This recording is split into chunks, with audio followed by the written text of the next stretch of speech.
Jeff Martin here from Reset Meditation. We are meditating on the hand. We're on step 5.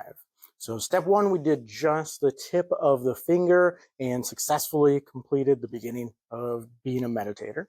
Next, we moved on to the full finger, and we moved over to the finger and the thumb, then up to 2 fingers and the thumb, and now we're going to be doing 3 fingers and the thumb. And so the idea here is exactly the same. The sensations can be anything. They can be hot, they can be cold, they can be tense, loose, heavy, light, tingling, numbness, whatever is there, we are just experiencing it. And the experience of sensations will change our experience of things as well. And we're going to move fairly quickly. I'm just going to do 2 minutes here, but we want to expand in time along with space. And so if you're feeling comfortable doing 2 minutes like I did before, then you can expand to 3, you can expand to 4, you can expand to 5, you can work your way up and keep expanding. Just like we're expanding across space, we want to expand across time as well.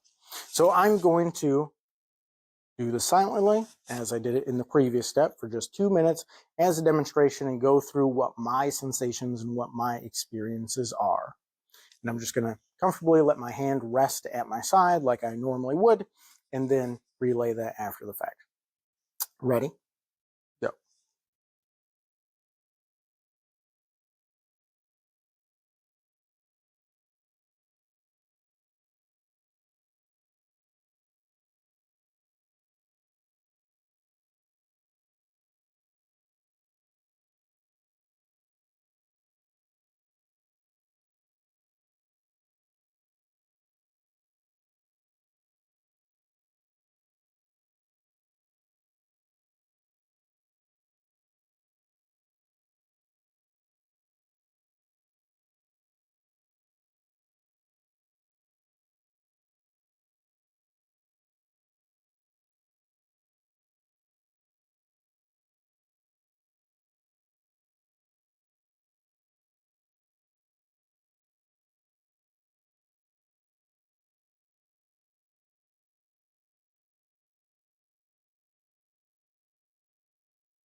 All right, that is our time. So,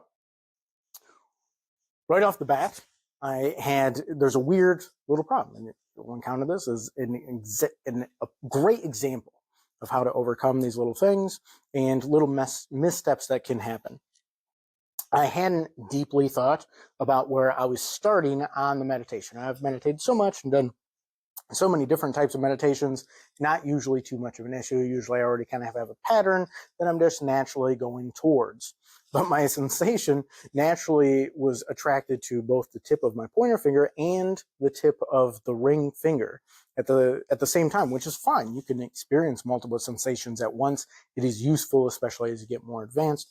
But it wasn't going to work for moving through in a reasonable pattern.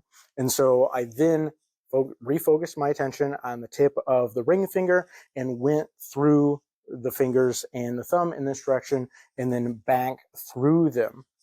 Now, I made that transition pretty well. My attention stayed there, didn't jump around a ton. It's feeling pretty good because I've had so many reps of putting my attention through this area, and it's just largely getting to the point where it's a pleasant tingling sensation, but there will be layers that you encounter to your experiences. So when I'd gone through all the fingers and thumbs and worked my way back, and I was starting to go back through them again, at the base of the ring finger, my attention wanted to go over to the pinky finger. Went over there just for a second. And it was like, no, that's not the direction that we're going. We're going the other way. So I was refocusing the attention, bringing the awareness back to the area that I wanted it. And the tension at the base of these fingers, on both sides, right through the middle of the joints of the middle finger and the ring finger, and a little bit over into the pinky finger, just because that tension around the ring finger was so intense. It was going out a little bit. The tension was quite expanding. It was almost like a cramping sensation. My fingers did not cramp up. You can get that every now and then in sensation, just like you can get it at any point potentially in life. But it didn't cramp up. It just felt like that. That was the sensation that was there, and it was very intense. And so there's another excellent example. What do you do in that case?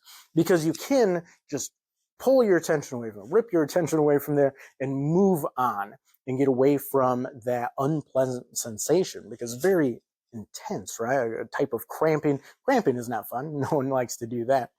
And rather than do that, rather move the attention away, there's something there to experience. And so I just stay there and experience it.